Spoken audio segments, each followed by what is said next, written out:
ನಮ್ಮ ಬಾಸು ಇವತ್ತು ಅಯೋಧ್ಯೆಗೆ ಎಂಟ್ರಿ ಆಗಿದ್ದಾರೆ, ಇನಾಗ್ರೇಷನ್.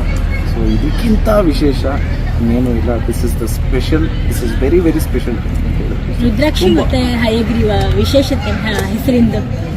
ಮಗಳ ಹೆಸರು ರುದ್ರಾಕ್ಷಿ ಡಿಸರ್ಜ ಅಂತ, ಮಗನ ಹೆಸರು ಹಯಗ್ರೀವ ಡಿಸರ್ಜ. ರುದ್ರಾಕ್ಷಿ ಅಂತ ನಾವು ಹೆಸರನ್ನ, ನಾನು ನನ್ನ ಹೆಂಡತಿ ತುಂಬ ಪರ್ಟಿಕ್ಯುಲರ್ ಆಗಿದ್ವಿ. ಒತ್ತಕ್ಷರ ಇರಬೇಕು, ತುಂಬ ಪವರ್ಫುಲ್ ಆಗಿರಬೇಕು ಹೆಸರು ಅಂತ ಹುಡುಕ್ತಾ ಇದ್ವಿ.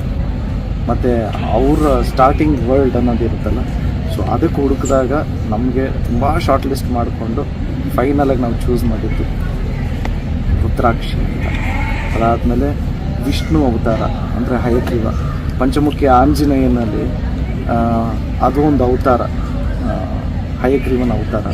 ಸೊ ನಾವು ಮುಂಚೆನೇ ಫಿಕ್ಸ್ ಆಗೋಗಿದ್ವಿ. ಈ ಹೆಸರು ಎರಡು ಫಿಕ್ಸ್ ಆದಮೇಲೆ ನಾವು ತುಂಬ ಹೆಸರುಗಳನ್ನ ಹುಡುಕಿದ್ವಿ.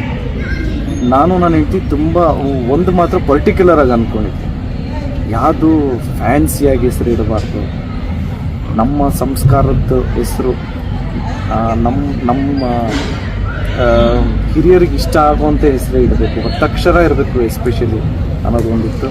ಸೊ ಫೈನಲಿ ಇವತ್ತು ಮಕ್ಕಳು ನಾಮಕರಣ ಆಯಿತು. ಆಗಲೇ ಹೇಳ್ದಂಗೆ ಮಗಳ ಹೆಸರು ರುದ್ರಾಕ್ಷಿ ಡಿಸರ್ಜ.